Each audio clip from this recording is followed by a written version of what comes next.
we often think, how am I going to start? I know what this, I've got a feeling of what I want to achieve or where I might want to go, but I don't know how to start. And a curious thing about group situations, working on the beginning stage of a project, is to develop that sense of permission. It's okay to begin.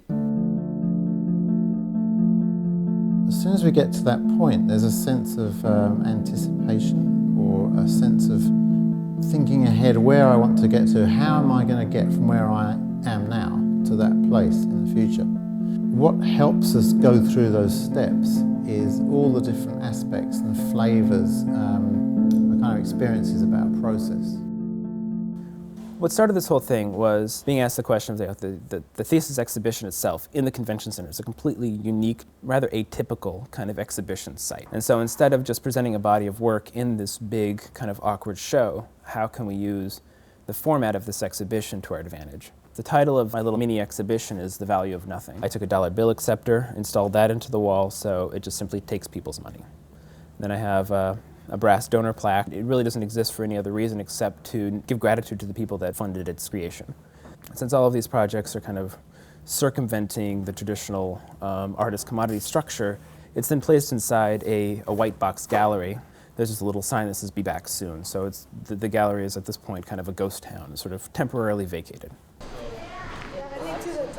I've been using cardboard. I've been using cardboard that's been disposed by all these local businesses around Providence. This is the film. The plexi has been painted. I think in the 1970s there was also a collapse on the economy, and that was the booming of plastics, and people thought that they can produce everything on plastics. The spread of the accessibility of the plastic became to be like a very cheap material. In some way I compare it to cardboard. This is like the idea of a warehouse, a modern way to contain all the surpluses, but with today's economical situation, this is a very unstable structure that can collapse maybe any moment.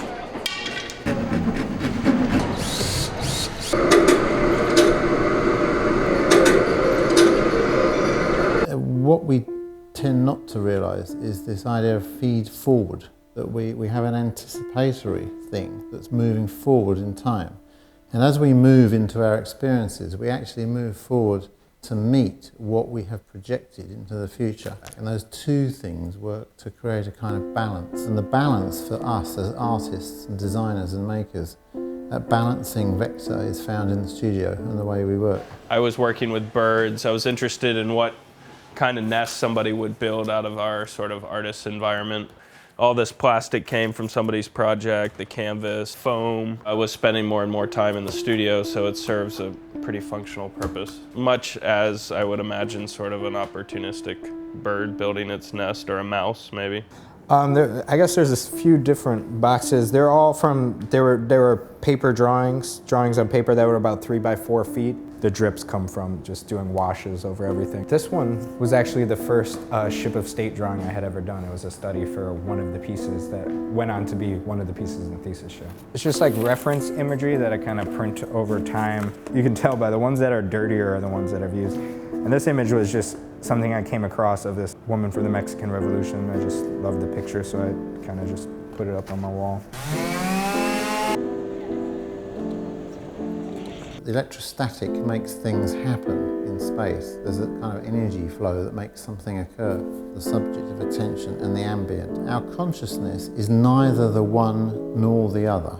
It's something about a journey between those two things, and it's constructing relational issues for us. We're deciding what that relationship is. Well, right now we're looking at 3,000 tortillas. It's called a celorio tortilla machine, which makes like 2,000 tortillas per hour. The choosing of clay is because it's more of a construction of identity, where we have been given technology to manufacture other stuff. This is a grassroots technology. Wherever I could find a machine, a tortilla machine, I would try to replicate this process and build an installation there. In the thesis show right now, I have an installation which is actually 2 TV monitors and a dream machine as a kinetic machine of light, flickering light that's supposed to provoke lucid dreaming. And I have videos in both monitors. One of them is this really slow transition from sun to thunderstorm, and the other one is sort of sounds and visuals from B-horror cinema. The installation is also coupled with a catalog that I made, a book, so that there's this kinetic experience of an installation and then this sort of intellectual experience of a catalog. So we're coming back to another example of this juxtaposition of things and the implied space between them. Especially in ancient Chinese, the characters set up some kind of general scenario in order to get translations from this kind of sequence of Chinese characters. There's an enormous amount of interpretation has to occur, and the interpretation has to occur by people speaking to each other. So people from 2 different languages trying to understand where their intentions and their meanings might coincide.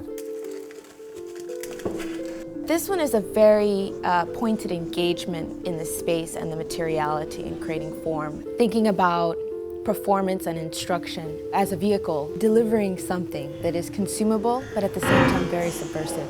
The viewer comes into the space, you have this sort of like paper type foil, and then as they walk in a little bit closer, they start seeing these overlapping projections.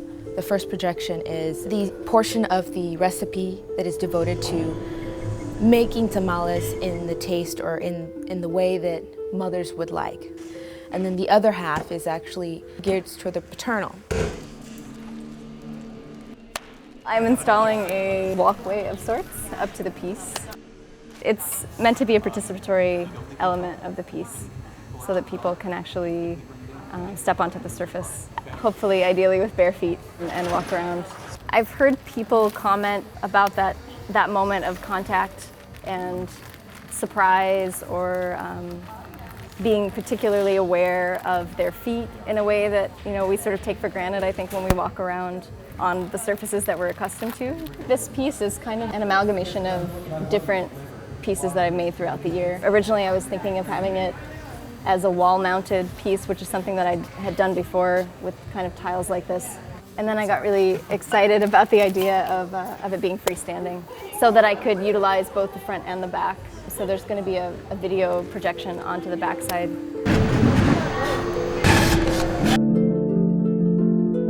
And so the question arose, there's so much stuff in the world, why should we make any more? The way we build up experience in the world from a child onwards is that we encounter things. Complexity comes mostly from material interaction in the world, and it all comes through here. But it comes through here because this has been connected to a lot of experience. If we don't make things, and just sort of sit still and don't do anything, how do we develop our intelligence?